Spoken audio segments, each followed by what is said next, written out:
5 years ago, when I first started training, I was like a punk, it was hard to get accepted into a gym when especially when I was in Colorado.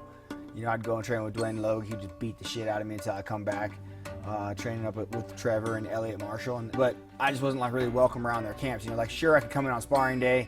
Sure, I was an asset to them beating up on, but never would they would associate their gym with me.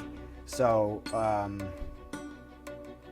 late nights, early morning, man, training where I could, finding what I could do. So, Leonard Garcia had a fight with Roger Huerta, and he moved down here. Greg Jackson came, got him.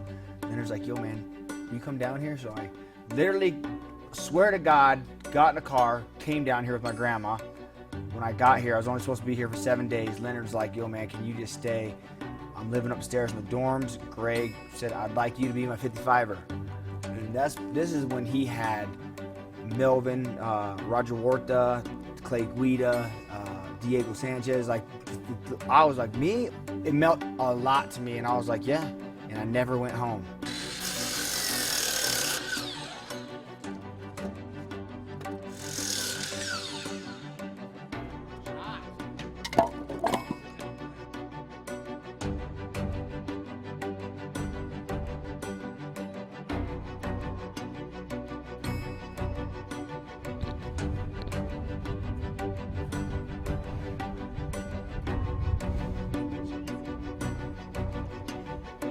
Good shot. And I always wanted a place where I could ride my four-wheeler, shoot my guns. So when I started making money, my grandfather bought me the ranch. I wanted a place. When me and Leonard moved out and we got a house, we started let's get a place where guys can come down. We'll train with them and just make it easier for them. Don't have to drive to strength and conditioning, drive to striking, drive to, you know what I mean? You try and get it all in one place. And not only that, but answer all the questions these guys have. Cowboy, what do we do for sponsorship? What do you do for cutting weight? What do you do for dieting? What do you do for your wrestling in this position, your armbar in this position? So for me now, to where I am today, to answer all these questions, we got 12 guys with us here. Just to be able to have these guys out here and just see their eyes huge every day, learning and witnessing. More importantly, now that I like to tell them, at first it was training. Now I try to teach them how to fucking live, man. But really just more importantly have the answers for the questions they have, whether it be girl problems, training problems, money problems, just trying to say, hey man, I've been down that way.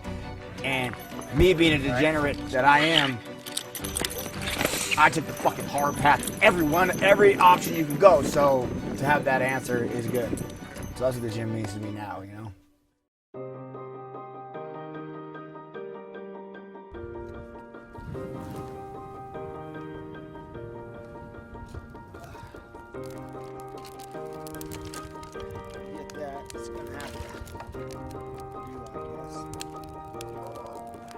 Like I said, I'm a guy that likes to have fun, so an opportunity I'm not even Irish, but an opportunity to have a St. Patty's Day party, sure, it doesn't take much. You have to drink, that is the rule!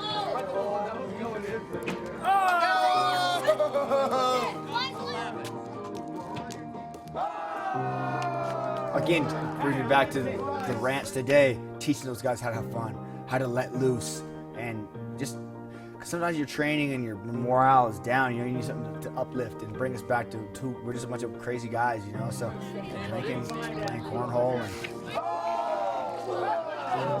beer pong. I haven't played beer pong in years, so I was probably taking it way back, but listening to music, playing pool, it was just good fun. No one got hurt, no one got crazy, there wasn't any drama, it was awesome. Birthday, dear Kyle.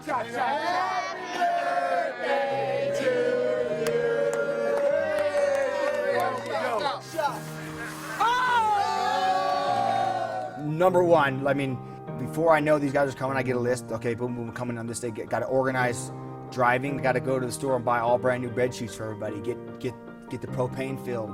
Make sure the septic tank's empty. Make sure there's a lot that goes into preparing for all these guys, because they just come in, click the light on, turn the heater on, and ready to train. The backside of that, they have no idea, but it's cool. Look at it like that. To think, the BMF branch,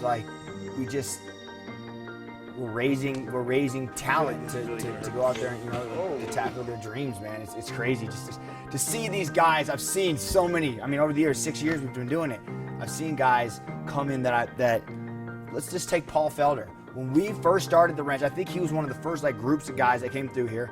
He was nobody, man. I mean, he was just a guy that paid me $500 to come out here and train. Now he's fighting in the UFC, you know what I mean? And here we are, they're all sitting there watching TV. We're gonna walk over here in 10 minutes and train in my fucking backyard, in the house that I built. It's cool. It's the ranch and it's home, and it'll always be, you know. And now we don't raise cattle or any kind of livestock. We raise bad motherfuckers to win fights at the ranch. It's cool.